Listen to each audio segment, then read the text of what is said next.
వేగంగా, విశ్వసనీయంగా ప్రతి ముఖ్యమైన సమాచారాన్ని మీ ముందుకు తీసుకువస్తూ V24 మీ డిజిటల్ సమాచారం ప్రపంచం.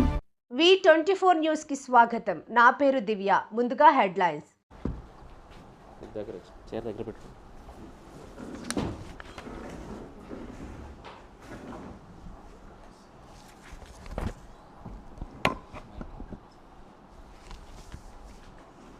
జిల్లా వ్యాప్తంగా రాబోయిన 24వ తేదీ ఫ్రైడేకి జిల్లా వ్యాప్తంగా మెగా పీటీఎం జరుపుతున్నాము. స్కూల్ ఎడ్యుకేషన్ డిపార్ట్మెంట్ భాగంగా జిల్లాలో సుమారుగా 1,67,000 మంది పిల్లలు ఉన్నారు. గవర్నమెంట్ కానీ లేదంటే ఎయిడెడ్ కానీ ఇన్స్టిట్యూషన్స్లో చదివిన వాళ్ళు. వీళ్ళతో పాటు సుమారుగా ఒక 10,500 దాకా టీచర్లు కూడా ఉన్నారు. వీళ్ళందరితో కలిపి వాళ్ళు పేరెంట్స్తో భాగస్వామ్యం చేసుకొని ఒక మెగా పీటీఎం ఇంతకు ముందు కూడా ప్రభుత్వ తరపు నుంచి లాస్ట్ అకాడమిక్ ఇయర్లో కూడా చేయడం జరిగింది.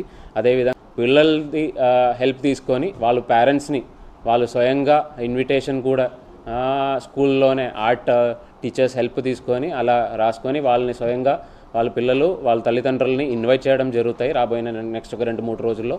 అదే కాకుండా అక్కడ దానికి మినిట్ టు మినిట్ ప్రోగ్రామ్ కూడా గవర్నమెంట్ తరపు నుంచి ఇవ్వడం జరిగింది.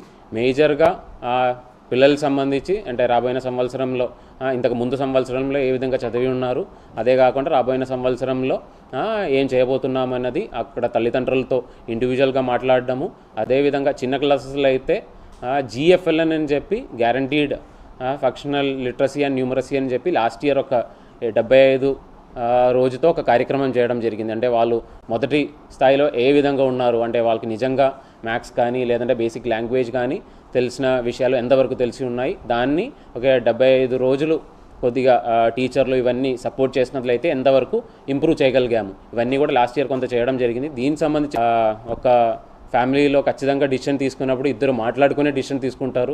అది కాబట్టి ఒక్కరు మాత్రం వచ్చినట్లయితే ఖచ్చితంగా ఆ పిల్లవాడి గురించి డిసిషన్ తీసుకోవడంలో ఆ రెండో వ్యక్తి కూడా దానికి సంబంధించిన అవగాహన ఉంటుంది. అది కాబట్టి నా రిక్వెస్ట్ ఏంటంటే లాస్ట్ ఇయర్ చాలా వరకు అంటే తల్లులు మాత్రమే వచ్చి ఉన్నారు కాబట్టి ఈసారి ఖచ్చితంగా ఫాదర్ కూడా ఖచ్చితంగా అటెండ్ చేయాలని మీ ద్వారా కోరుతున్నానండి.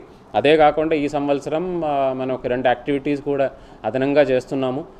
రాష్ట్ర వ్యాప్తంగా స్కూల్ ఎడ్యుకేషన్ డిపార్ట్మెంట్ ద్వారా లాస్ట్ కొన్ని 2-3 నెలల్లో ప్రతి ఒక్క స్కూల్కి ఒకవేళ అదనంగా ఏదైనా సదుపాయాలు అవసరం ఉన్నట్లయితే అవన్నీ కూడా ఎస్టిమేట్ చేసేసుకొని ఒక డోనర్ ప్లాట్ఫామ్ కూడా అమల్లో పెట్టుకోవడం జరిగింది. ఆ డోనర్ ప్లాట్ఫామ్ ద్వారా ఎవరైనా చిన్న చిన్న ఐటమ్స్ అంటే ఒకవేళ ఏదైనా ర్యాక్లు కానీ లేదంటే బెంచ్లు కానీ అదేవిధంగా కొన్ని రెనోవేషన్స్ చేయాల్సిన ఇంట్రెస్ట్ ఉన్నట్లయితే డైరెక్ట్గా ఆ డోనర్ ప్లాట్ఫామ్ ద్వారా వాళ్ళు ఆ విధంగా డొనేట్ చేయడానికి అవకాశం ఉంది.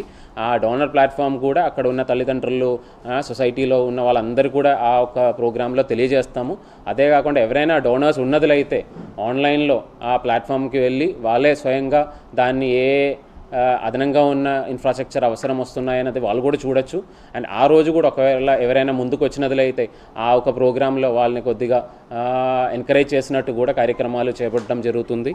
అదే కాకుండా మనకు మేజర్గా ప్రభుత్వ తరపు నుంచి లీప్ యాప్ అని చెప్పి ఒకటి చేయడం జరిగింది. ఎందుకంటే ప్రతి ఒక్క తల్లిదండ్రులు వాళ్ళ పిల్లలకు సంబంధించిన ఎడ్యుకేషన్ సంబంధించిన విషయాలు అంటే అటెండెన్స్ కావచ్చు, లేదంటే వాళ్ళ మార్కులు కావచ్చు, లేదంటే తల్లిదండ్రులు పిల్లలతో ఏ విధంగా మాట్లాడాలి, ఏ విధంగా వాళ్ళని అకాడమిక్ ఎక్సలెన్స్ ఇంప్రూవ్ చేయాలంటే ఏం సపోర్ట్ చేయాలని అవన్నీ కూడా ఈ లీప్ యాప్ ద్వారా ఇండివిజువల్గా ఆ తల్లిదండ్రులకి తెలియజేయడానికి ఒక లీప్ యాప్ అనేది కూడా ప్రభుత్వ తరపు నుంచి అమలు చేయడం జరిగింది. సో ఈ లీప్ యాప్ ప్రతి ఒక్కరూ డౌన్లోడ్ చేయాలని కోరుతున్నాను. దానికి సంబంధించిన అవగాహన కార్యక్రమాలు కూడా దీని భాగంగా ఇవ్వడం జరుగుతున్నాయి. సో ఈ 2 యాక్టివిటీస్ లాస్ట్ ఇయర్ కంపేర్ చేస్తే కొద్దిగా కొత్తగా పెట్టడం జరిగింది. మినిట్